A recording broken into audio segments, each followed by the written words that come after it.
All right, in this module, we're going to talk about, excuse me, the accounting for employee stock options. And so sometimes we'll see employee stock options, sometimes will be acronymed this manner. So if that's what you see, ESOP, employee stock option program, is typically what we're talking about.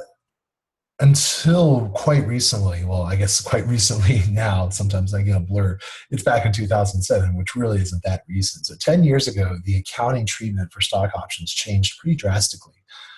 Up until that point, there was a method that firms could use where they would record absolutely no drop in net income. So no expense was being recorded for employee stock options. Obviously, this was a boon for firms because they could pay their employees without having to record any flow of assets or any reduction to their net income. And this occurred because what they were doing was expensing them at their intrinsic value. Current rules emphasize the recording of a stock option at its fair value in terms of its effect on net income. And companies clearly do not prefer this treatment because overall this now has an effect on net income for almost any option. So when you think about the fair value of an option, it's going to have two components. So this kind of sums us up theoretically to the total fair market value of an option. Now remember, when we're talking about the market value of an option, we're talking about something that is a derivative, right? Something that derives its value from another item. In this case, we're talking about a derivative of the stock of the firm, because what we have here is an option to buy that stock. And so certainly the value of that option is going to be based in part on what the market value of the stock you have the option to buy is trading at. Right?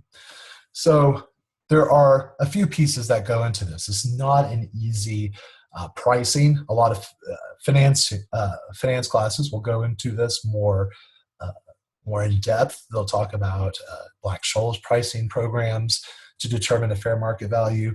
They'll also talk about lattice models you can use to value the price of an option. But anyway, essentially, theoretically, we're talking about its intrinsic value and its time value. The intrinsic value is the price at which it's in the money. So this is the exercise price minus the current market price. And that's what the stock option is intrinsically. So for example, if the exercise price is $10 and the market price is $10, well, that means that I will be buying stock at $10 per share when it's trading at $10 per share. Well, there is no value to this option. However, if I have a $2 option and the price is currently $10, then we have an $8 in the money option. Because every time I buy in, I'm buying at $2 and I get something worth 10, I'm making an $8 profit. So that's the intrinsic value. The other piece of it is a time value. So the longer the time to expiration for the option, the greater the time value.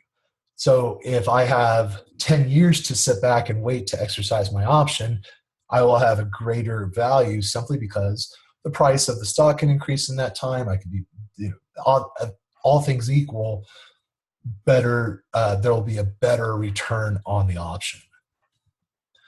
This piece is really what is provided by the other models, the Black-Scholes, the lattice model, and it's based on various attributes of the stock, volatility, the dividend policy of the firm on that stock, and other economic projections like the growth rate of the industry, the growth rate of the firm within that industry, and other considerations. And it's pretty complex.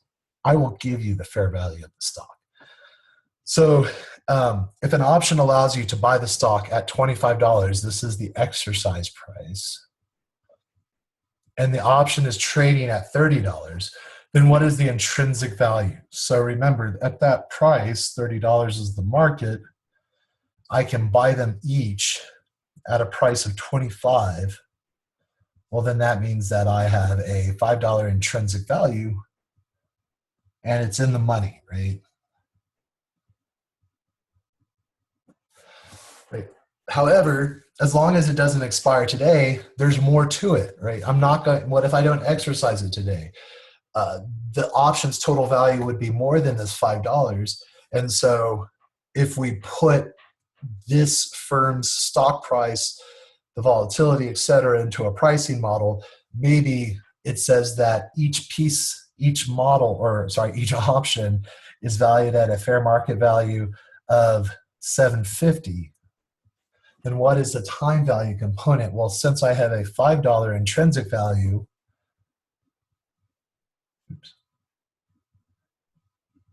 then that means that it has a $2.50 time value, right?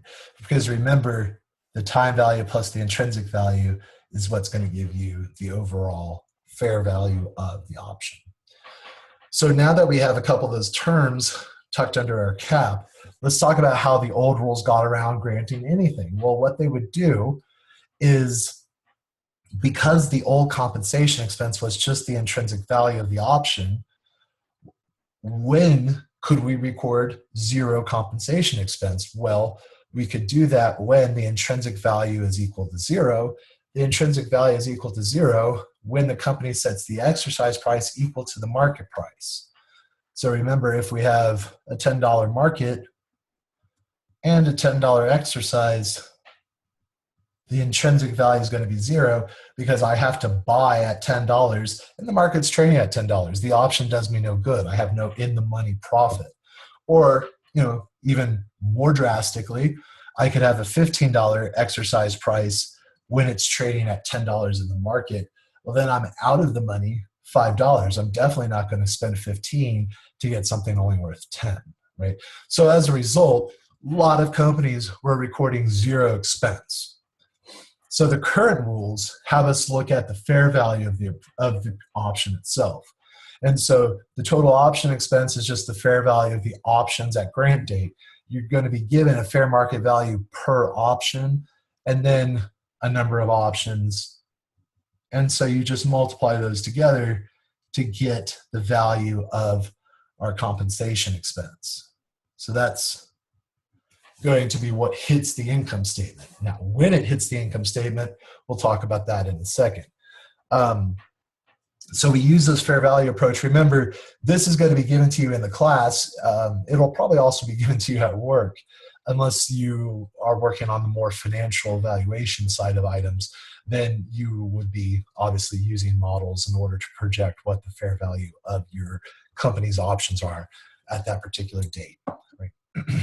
So how are we going to allocate this compensation expense? Well, like I said, the total compensation is the fair value options at the grant date, the fair value per option times the number of options. Now, how we're going to allocate that, right, because we want to match it, is going to depend on how they vest. Remember, vesting is when they're earned. So I might be given 100,000 options. Right? That would be a lot of options, but they only vest, say, 10% a year. So I'm going to have to wait 10 years until I have access to all those options. Right? But if they're vesting at 10% a year, right, I'm earning them slowly over time, which is different than saying, for example, what if in 10 years they all vested at once and I got access to 100% all at once? Well, that's kind of the two different ways that things vest. The service period is the time between when the options were granted and the day when they're first exercisable. If they're going to vest on a cliff, that means that they vest at the end of the service period. That was the example where I said, the 100% vests all at once. And so, you're going along on your time period and the percent vested goes from 0 and then all of a sudden you're at 100% vested. Right? So that's why it's called a cliff vesting. If we have a different sort of compensation schedule where they're vesting at, say, 10% a year, well, then we have a very different look to the amount that's vesting over time, we're going to have something that looks like that. It's graded, right? And so this is the graded vesting, the 10% per year. This is cliff vesting. If we have a cliff vesting scenario, we are going to want to use straight line accounting in order to allocate that compensation expense evenly across the service period. If we have graded vesting, we can recognize it based on straight line, or we can do an accelerated basis. So let's look through an example. On January 1st, 2015, we set up a stock option plan where we have 1,000 shares of $10 par value stock can be purchased for $40 after December 2019, at which point the options are vesting all at once. So this is 100% at once, which implies that we have a sort of cliff vesting scenario. And it's because they're vesting all at once 5 years from the date, essentially. On January 1st, 2015, the price of the common stock was $75. That's the day of the grant. And the options have a fair value of $42 each. So in order to figure out the total compensation expense, we take the fair market value of those options, multiply it by the number of options that were granted, and that gives me a value of $42,000 of compensation expense. Because we are under a cliff vesting schedule, we're going to take that $42,000 and recognize it equally over the service period. And remember, the service period is the time from the grant to the time that the item vests. So in this case, the service period is 5 years. They're given to us January 1st, 2015, and then they vest at the end of the year 2019. So if they come in over 5 years, we divide the $42,000 total expense by 5, and we would recognize $8,400 of compensation expense every year. And in order to recognize that from a journal entry perspective, we would want to debit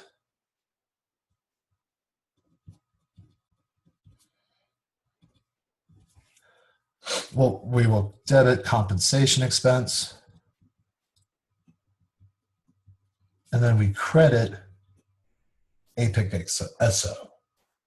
So this is another paid-in capital account that's sort of a, think of it as a placeholder account for equity that will be distributed when the options have been exercised. Of course, SO would stand for stock option. So this entry reduces net income and increases equity.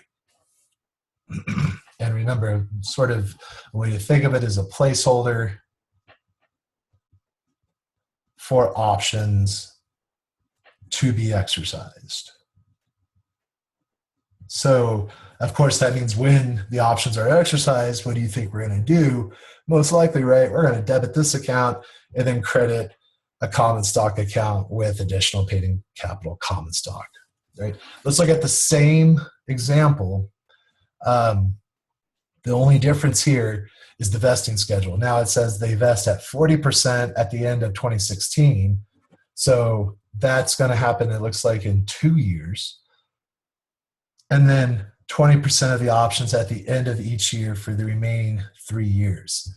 So now we're going to look at an accelerated expensing. So remember, when you have this graded vested, it's a graded vesting schedule because we're getting 40% of the options in 2 years, and then we're going up evenly after that up to 5 years, 20% per year. And so they're all coming in at a different rate. They're not all coming in on one day, right? That's why it's graded. Now, what is the total compensation expense? Same thing. It's $42 per share. I did not change the fair value in this example. I just changed how they vest. So it's still $42 per option, and there's 1,000 options. And so that's $42,000 of total compensation expense. We're going to recognize it on an accelerated basis. So more expense in earlier years. Because they're all coming in on a different service period, we're going to evaluate them by that service period. So the best way to show this is just by working through the example here. Now, they're going to be vesting in what we call tranches, right? So the first tranche, remember, happened in 2 years. This was the 40% that vested in 2 years at the end of 2016. How many options are in there? 40% of 1,000, so there was 400. Then it said there's 20% every year after that. So at the end of the third year, 20% will vest, which means that we have 200 options vesting. And then for the fourth year, another 20%, which means another 200 options vest, another 200 in the final year, on the fifth year. So at the fifth year, we have 100% of our options vesting. Now the option price, if you recall, is 42. That's the fair market value. So it's the same for all the tranches. Now sometimes, different tranches will have different market values. That's fine. You just record that difference here when you multiply the items through. So in this case here, we have 16,800. That's the compensation expense of the first tranche. Here we have 8,400. Again, this will be 8,400 and 8,400. So we're just calculating the compensation expense due to each tranche. But of course, if we added this up all over, we would have 42,000. Now the service period is going to determine how much we want to look at per year. So in this time, we would have 8,400. In this period, we'd have 2,800. In this period, we would have 2,100. And in this period, we'd have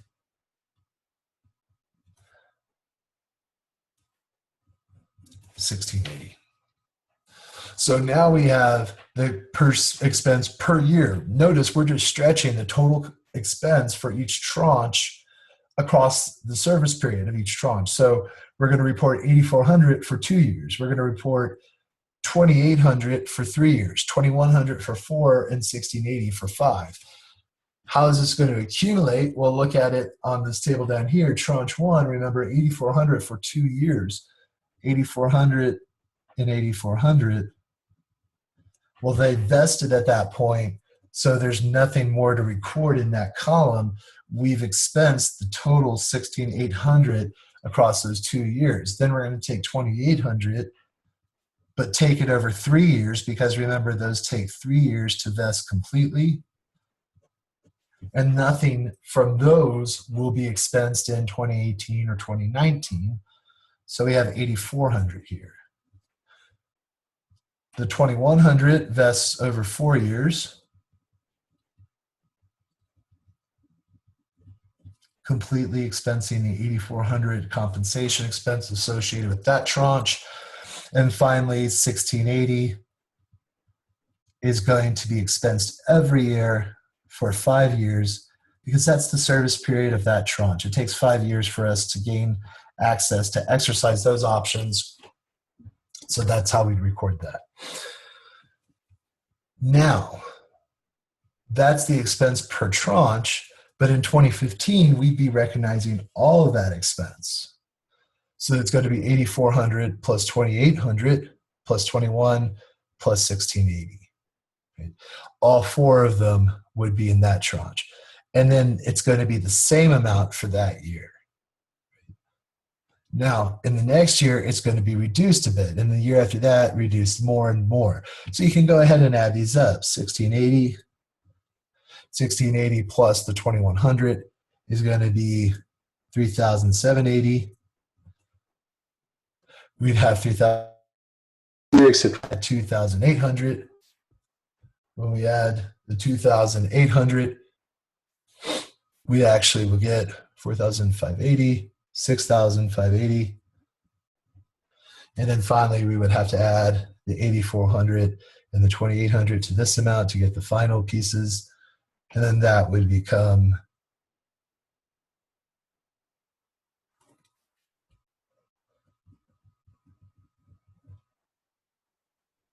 17,780. You might want to check my math on those just to be sure my internal calculator isn't working so well. How much would it have been on a straight line, right? Let's compare. This is the accelerated. This is the straight line. Remember, straight line would have put out 8,400 per year.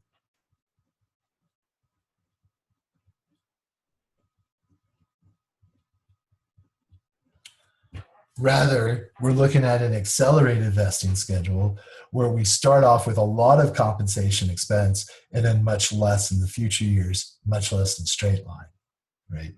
And then to record any of these journal entries, remember it would just be compensation expense and APIC stock options.